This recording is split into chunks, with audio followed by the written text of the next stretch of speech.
Hello guys, welcome back to my channel again. Dunia here. Kacate ni to kanal to siang la ga chido hinna abale.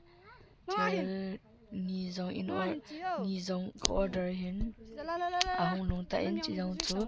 unboxing in boldo hin. Video hi abala pana achai chan nei ne va pi devin ka hong ta ve to hin abai bai ani ve te tuni ka video kap dan hi adung langa ka kap ma hin na sayang van ha mai te hi ni zong le thai dan dan nei ne va pi ven nen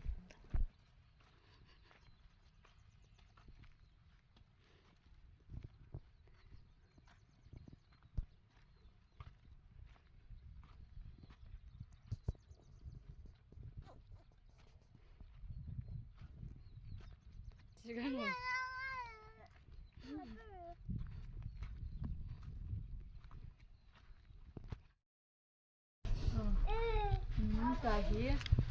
flip ka na purse ka order hin na to thi mun ngai tain ta hi ka tan boxing de na ita bang ha quality ko hon nai lo he ta ko han de za si sin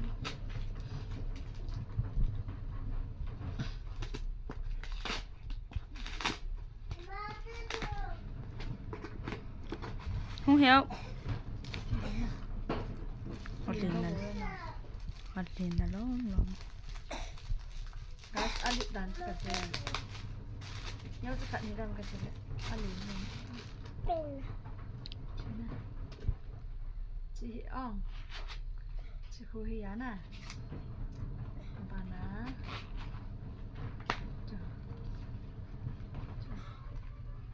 lai ka ho quay thấy nè lai ka mama papa lai xong quay thấy mama chỉ là ngazong nè mama thôi abala lai cầm na lai cầm ôi nè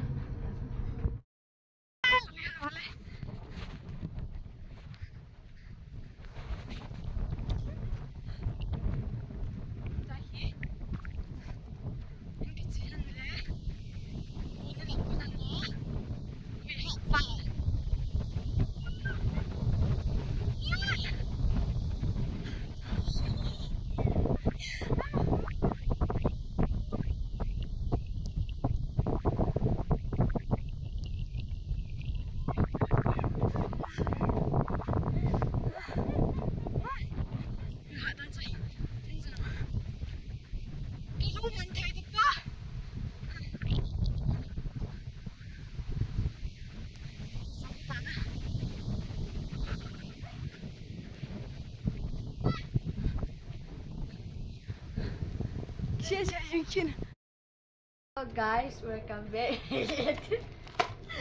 Tuna hi thur har unboxing ka import do hin na. So na pana hi ka tu na nei tan zong le bazara I chu bazara ka do a hi la man tam ji ba lem ten ja chu tu chunga chon plate ka ma 89% offer hum min na ja chu ko order ten aman hi zo la kan sei di na chu le microphone hi na hong zong kong nai poi na chu pu a hin to hi in hondu in badu hoyam hoilo hom thon in kha do na bale purse kha jang ko order hin na pen chu so na hung ngai tan ke siyanga kom lo ja ka la lo tu na ka la hin chu pen chwe le kan bo se ka hon nei tan chi ye hin na ka unboxing ka bo na video da in koi tha hi to hi chi microphone hin hon na abom hin yau ka se na hoi de hoilo dam ke po aman hi zo la kan sai cái nốt ti hong do te asawa he ke ma ka no asawa he có biết cái cú lan là này gì cái tạo sao cái petit đó very small anh yêu nè chơi hiểu không khải vào khải hay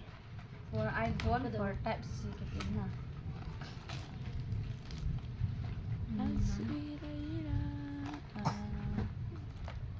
so na pana ka tu me ke na ka ji pam lo ka hi ko order hin te ka te ha pa ma ama lo ka ko ama hung pha le unboxing ko le ka ti le ama ke ba na chơi tiệt ga chơi này tao ngó what is that charger 这这人呀那这个是这amul pa de na amul ti chu lai microphone ai ke tu de na che le wireless microphone ai ke tu na che giống như vậy chị lai ni a fit đi đằng nó ơi đi chọn cho đi không bây giờ khởi khởi khởi như这 charger iPhone 那边 chị iPhone à pin nè chị type C à pin này hiến khởi gõ nó rồi tôi nào vậy kỳ số xí lỗ 这来就啊可以给别做 ngay từ một chỉ làm gì này